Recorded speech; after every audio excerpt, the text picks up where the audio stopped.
Hey, we're about halfway through. Module 5 is sure to answer many burning questions you have about how to sustain a positive, preventative vibe in your school. You're going to want to create a school-wide signal for quiet. If students have the same signal in every room, they're much more likely to respond on autopilot no matter who the teacher is. Some great ways to keep the momentum going, especially with more challenging students, is through the use of positive behavior notes. For younger students, your teachers are going to use the positive behavior note. We've covered this in the teacher section. Here's where you come in. The teacher fills out the note, checking the positive behaviors as they apply, and sends the student your way. The student comes to you for positive attention. You could even give your signature or write a comment on the note. Then the kid goes straight back to class. And that's it. For older grades, ask teachers if there's anyone that you can quietly call out of class for special recognition. Since you're spearheading a school-wide system, you should have the office discipline referral note listing the positive school rules, and the teachers should check off which behaviors were violated. So on the positive behavior note, it should also list the same rules, but to the opposite effect. And for the raffle game technique that I mentioned in the teacher course, you're going to want to streamline the game process for your younger grades. Give teachers the game boards to use.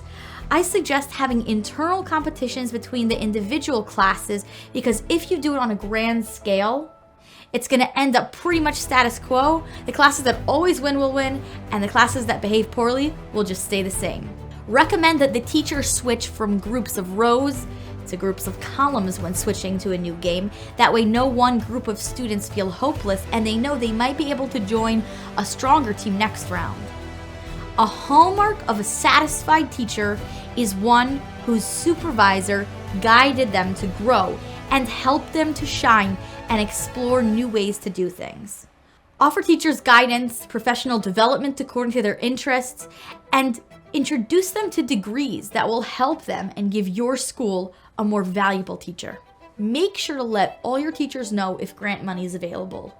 You'd be surprised at how many teachers have literally no idea about the professional development resources they can get. Another important way to keep students on track is to ensure that they always have what to do.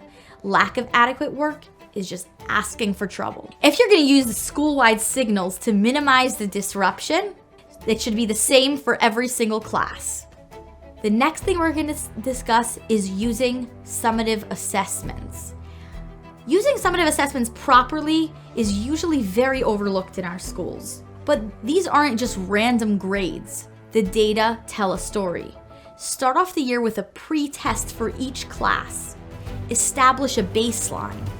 And at least 2 other times throughout the year, conduct assessments to monitor progress.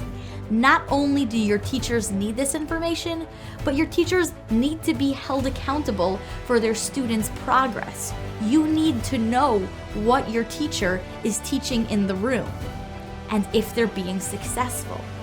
The benchmarks for success will be if you see the teacher's record of behavior infractions and the academic data.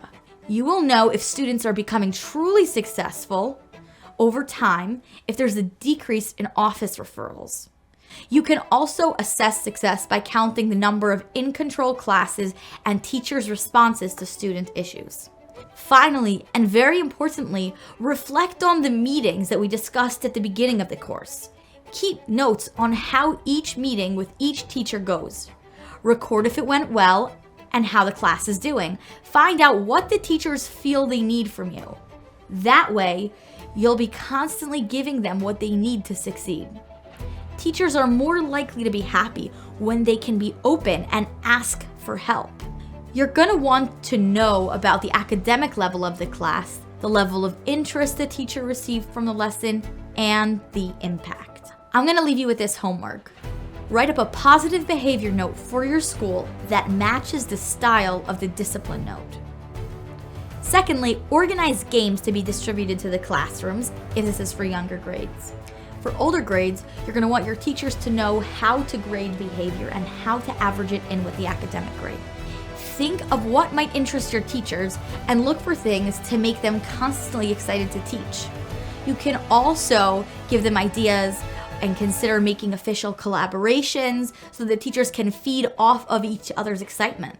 Think of every routine that you need to clarify with teachers. Examples of these responsibilities include the summative assessments throughout the year and the gradebook data on student behavioral performance. Also, create a quick feedback sheet for teachers to fill out after each meeting with you. This is going to keep things as transparent and productive as possible.